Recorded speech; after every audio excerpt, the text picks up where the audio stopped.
अस्सलाम वालेकुम, welcome back to my YouTube channel. मैं हूँ रयान एंड टुडे टॉपिक है हमारा जो है वो है जनरल अय्यूब खान।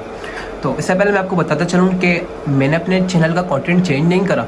एक्चुअली ये सिर्फ स्टडी व्लॉग इसलिए है क्योंकि मेरे दोस्तों के लिए है जिन्होंने लेक्चर अटेंड नहीं करे, हमारे पेपर्स चल रहे हैं, तो इस वजह से उनके लिए हेल्पफुल होगा।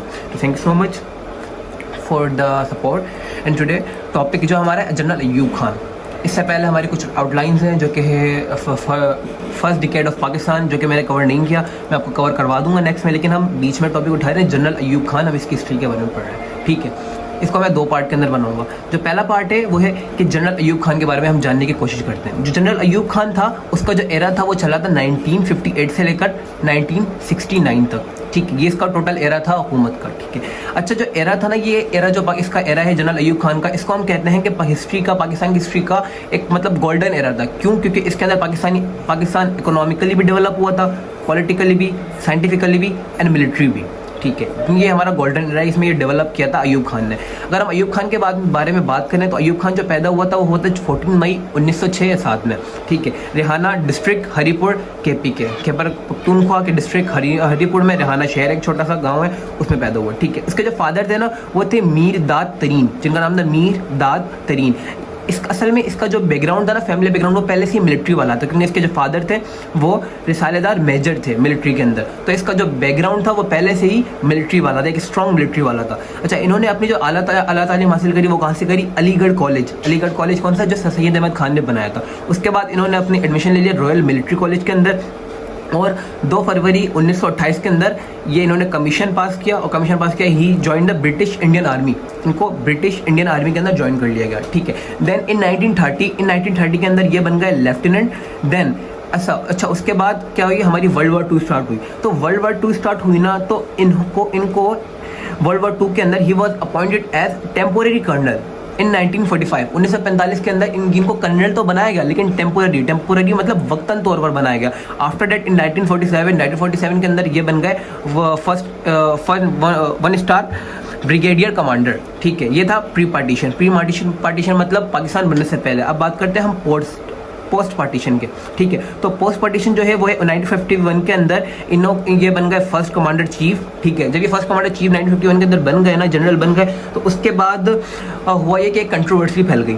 उससे पहले मैं आपको बताता हूँ कि जो इनका जो रैंक था ना सीनियरिटी लिस्ट के अंदर, मतलब उससे पहले प्री पार्टीशन से पहले वो आता था 10 के अंदर, जिसका नंबर था PAO 10। मतलब ये इतने ज़्यादा इन्होंने सर्विस करी थी, सर्विस के अंदर इनका रैंक दे दिया था 10। अच्छा, जो कंट्रोवर्सी फैली थी ना, वो कंट्रोवर्सी इसलिए फैली थी क्योंकि अय्यूब खान जो थे, इन्होंने कमीशन उनसे पहले मतलब उनको क्यों बनाया?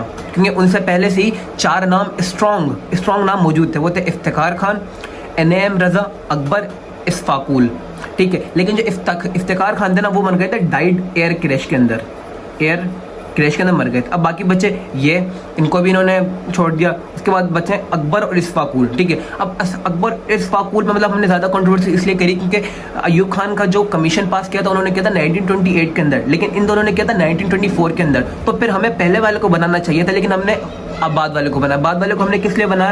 क्योंकि अय्यूब खान था वो इस्कंदर मिर्ज़ा मतलब पहले का जो प्राइम मिनिस्टर था, तो उसके पास ये उसका एक तरीके से दोस्त था, इन्होंने मिलकर काम किया था। तो इसने क्या किया था? अय्यूब खान ने इस्कंदर मिर्ज़ा के साथ मिलकर मार्शल लॉ लगाई थी, उसके साथ हेल्प करी थी इस्कंदर मिर्ज़ा को कि वो मार्शल लॉ लगाने में। तो इसी वजह से इस्कंदर मिर्ज़ा की एक सपोर्ट थी अय्यूब खान के पास, तो इसने उन सबको ट्रांसफ़र करवा कर कैसे ना कैसे करके एक पूरी प्लानिंग के तहत इसने इसको बना दिया, हाँ, चीफ, ठीक है, चीफ कमांडर मतलब जनरल बना दिया। देन उसके बाद क्या हुआ कि 1953 से लेकर 1958 तक इसने डिफेंस मिनिस्ट्री और होम मिनिस्टर, गवर्नमेंट सिविलियन, इसके तहत काम किया इसने। लेकिन on 27 October 1958 Iskander Mirza replace by him. वो रिप्लेस कैसे हुआ कि जब इस्कंदर मिर्ज़ा ने इसके साथ मिलकर मार्शल लॉ लगाई ना, तो अय्यूब खान ने क्या किया? अय्यूब खान ने 20 दिन के अंदर अपने ऊपर ले लिया मार्शल लॉ, अपने हाथ में ले लिया पूरा जो भी सिस्टम था ना। वो कैसे लिया कि इसने इस्कंदर मिर्ज़ा को जेल करा दी, और जेल करवाने के बाद पहले कोयटा भेजा, कोयटा से इसको लंदन भेज दिया और कह दिया कि आप लंदन में ही रहोगे, you will not come here, ठीक है। अच्छा, अय्यूब खान का जो एरा है ना, तो वो 4 हिस्सों में डिवाइडेड है। 958 से लेकर 1960, 1960 से लेकर 62, 62 से लेकर 65, 65 से लेकर 1969, ठीक है। तो इन चारों में मतलब इन्हें अलग अलग काम करा है। तो बेसिकली अभी मैं लेके जाऊँगा आपको, इसने इनके 2-3-4 काम है जो कि रेगुलेशन एंड कॉन्स्टिट्यूशन में, basic democracy, Indus water treaty और प्रेसिडेंशियल इलेक्शंस। लेकिन मैं अभी आपको पढ़ाऊंगा पहले पार्ट के अंदर इंडस वाटर ट्रीटी, ठीक है। अच्छा, अब इंडस वाटर ट्रीटी क्या है? ये ट्रीटी मतलब मुहायदा मतलब कोई भी एक मुहायदा साइन किया, ठीक है। अच्छा, अब इंडस वाटर, इंडस तो पता है, इंडस वैली दरियाए सिंध हमारी चल रही है। अच्छा, ये मुहायदा जो हुआ था ना, वो हुआ था पाकिस्तान और इंडिया के दरमियान, इंडिया इन दोनों के बीच में हुआ था। पाकिस्तान का उस वक्त जो प्रेसिडेंट था वो था अयूब खान, जैसे कि हमें पता है, और इंडिया का जो प्रेसिडेंट था वो था जवाहरलाल नेहरू, वो उसका प्रेसिडेंट था। अच्छा, इन दोनों के दरमियान क्या मुहायदा हुआ था? मुहायदा ये हुआ था कि 1948 के अंदर 1948 अप्रैल में इंडिया ने हमारा पानी रोक दिया था दरियाई सिंध के जरिए, क्योंकि दरियाई सिंध हमारी कहाँ से आ रही है? वो चाइना से तरबूज से होकर और बाकी नदियों से मिलकर हिंदुस्तान को पूरा घूम फिर के फिर यहाँ पर आ रही है। तो बेसिकली इन दोनों के दरमियान मुहायदा ये हुआ था कि क्या बोलते हैं, जब इंडिया ने पानी रोका तो हमारे एग्रीकल्चर क्राइसिस हो गए थे, जिसकी वजह से मतलब हमें परेशानी हो रही थी, क्राइसिस हो गए थे, पानी की कमी हो गई थी। तो इस वजह से एक साइन ने मुहायदा किया कि क्या बोलते हैं, जो ये रिवर चले ना, दरिया रिवर, इसके कुछ पार्ट्स है, इसके कुछ पार्ट्स ना ऐसे थे कि 6 मेजर पार्ट्स थे, बाकी छोटी छोटी नदियाँ थी, लेकिन जिसके होने ना होने से कोई फर्क नहीं पड़ता, नहीं इंडिया को नहीं पाकिस्तान को। तो बेसिकली हुआ ये कि जब ये नदी पाकिस्तान की तरफ से जा रही थी और जो नदी इंडिया की तरफ से जा रही थी, तो जो पाकिस्तान की तरफ से जा रही थी वो थी इंडस, झेलम, चेनाब, जो कि डिवाइड करके 3 नदी दे दी पाकिस्तान को, और ब्यास, सतलेज और रावी ये जा रही थी इंडिया की तरफ से, तो ये दे दी इंडिया को। तो इस तरीके से मतलब इन्होंने डिवाइड कर दी नदी को इंडस, झेलम, चेनाब दे दी पाकिस्तान को, रावी, ब्यास, सतलेज ये दे दी इंडिया को, ठीक है। अच्छा, इन 1951 के अंदर वर्ल्ड बैंक ने, जब भी पानी का कोई मसला होता है ना, तो वर्ल्ड बैंक हमेशा इन्वॉल्वेशन करता है, ठीक है, वो कमीशन देता है, ठीक है, वो कमीशन देता है। तो उसने क्या करा, उसने कमीशन देने वाले को चेयरमैनशिप दी एक डेविड लेलिंथन इसको दी। इसने कहा कि मतलब ये पाकिस्तान गया, इंडिया के दोनों विजिट करा, और इसने एक रिपोर्ट दी 1952 के अंदर रिपोर्ट दी। तो इसने कहा कि ये प्रॉब्लम सॉल्व हो सकती है पानी की। तो हुआ ये कि पाकिस्तान ने ना ये प्रॉब्लम रिफ्यूज कर दी। पाकिस्तान ने उस वक्त 1952 के अंदर ये प्रॉब्लम रिफ्यूज कर दी। फिर 10 साल के बाद 1960 के अंदर 8 साल के बाद 1960 के अंदर ये मैटर देखा अयूब खान ने जब ये मैटर देखा तो उसने सॉल्व करने की कोशिश करी और उसने इसको सॉल्व भी करा, ठीक है। अच्छा, जो ये थ्योरी थी ना, वो हमारे पास इंप्लीमेंट कब हुई? 1970 में, मतलब 1960 जब अयूब खान ने इसको ओके कर दिया, उसके बाद 10 साल लगे। वो 10 साल क्यों लगे? क्योंकि इन्होंने 10 साल में इसलिए दी थे क्योंकि ना ही हमारे पास अच्छे डैम थे, ना ही हमारा कैनाल सिस्टम अच्छा था। हम पानी स्टोर कहाँ करते हैं? हमारे पास कैनाल सिस्टम अच्छा नहीं, तो फिर फायदा हम पानी लेके।